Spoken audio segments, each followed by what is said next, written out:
बिहार में नई सरकार के गठन को लेकर दिल्ली में एनडीए यानी राष्ट्रीय जनतांत्रिक गठबंधन के नेताओं के बीच बैठकों का दौर और गहन चर्चाएं शुरू हो गई हैं।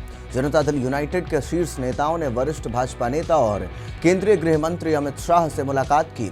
एनडीए के अन्य सहयोगी दल जैसे कि उपेंद्र कुशवाहा की राष्ट्रीय लोक मोर्चा जीतन राम मांझी ने केंद्रीय मंत्री धर्मेंद्र प्रधान और भाजपा के राष्ट्रीय महासचिव विनोद तावड़े से प्रधान के आवास पर मुलाकात कर सरकार गठन पर चर्चा की।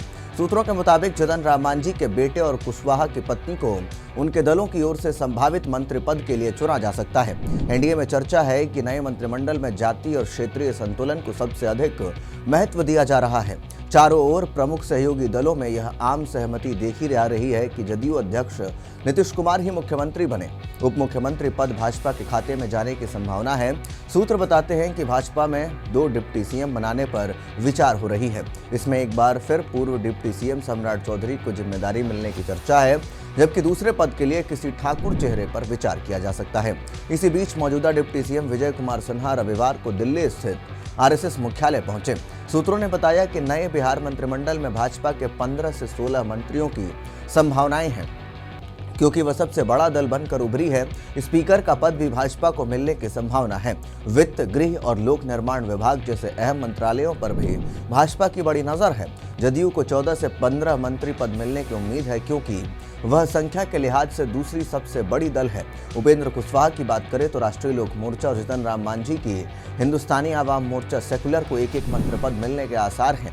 एलजेपी रामविलास प्रमुख चिराग पासवान की पार्टी को 3 से 4 मंत्री पद दिए जा सकते हैं। इसी के साथ चिराग पासवान की पार्टी उप मुख्यमंत्री का भी एक पद चाहती है। ऐसे में रविवार को पटना में पत्रकारों से बात करते हुए चिराग पासवान ने कहा कि ब्लूप्रिंट आज या कल तक तैयार हो जाएगा। हमें 22 नवंबर से पहले सरकार बनानी है, यह काम जल्द होगा। रविवार को पटना में पत्रकारों से बात करते हुए चिराग पासवान ने साफ कहा कि ब्लूप्रिंट अब तैयार होने वाला है और 22 नवंबर से पहले ही सरकार बनाने के पूरे घटनाक्रम है, उसको लेकर के काम हो जाएगा। पटना में भी दिन भर राजनीतिक हलचल जारी रही। केंद्रीय गृह मंत्री नित्यानंद राय, डिप्टी सीएम विजय कुमार सिन्हा और कुशवाहा ने रविवार को मुख्यमंत्री नीतीश कुमार से मुलाकात की। 243 सदस्यीय विधानसभा में एनडीए ने 202 सीटें जीतकर 3/4 बहुमत हासिल किया। इनमें भाजपा 89, जदयू 85, लोक जनशक्ति पार्टी रामविलास 19, हम सेकुलर 5 और आरएलएम 4 सीटों पर जीती है। वही महागठबंधन में आरजेडी को 25, सीपीआईएमएल जो लिबरेशंस है उसको 2, इसी के साथ आईआईपी को 1 और सीपीएम को 1 सीट मिली है। तो ऐसे में अब केंद्र सरकार जो है वो लगातार बिहार पर अपना फोकस किए हुए है।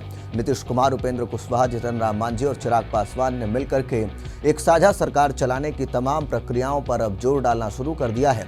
ऐसे में देखना होगा कि किसके खाते में कितने मंत्रालयों की जिम्मेदारी जाती है और कौन कौन मंत्री पद की शपथ लेते हैं। मगर एक बात तो तय है कि बिहार में 22 नवंबर से पहले सरकार बनती हुई नजर आ जरूर सकती है। ऐसे में इस पूरे मामले को लेकर के आप क्या कुछ सोचते हैं, कमेंट बॉक्स में अपनी राय जरूर दें। तब तक के लिए दीजिए इजाजत। धन्यवाद।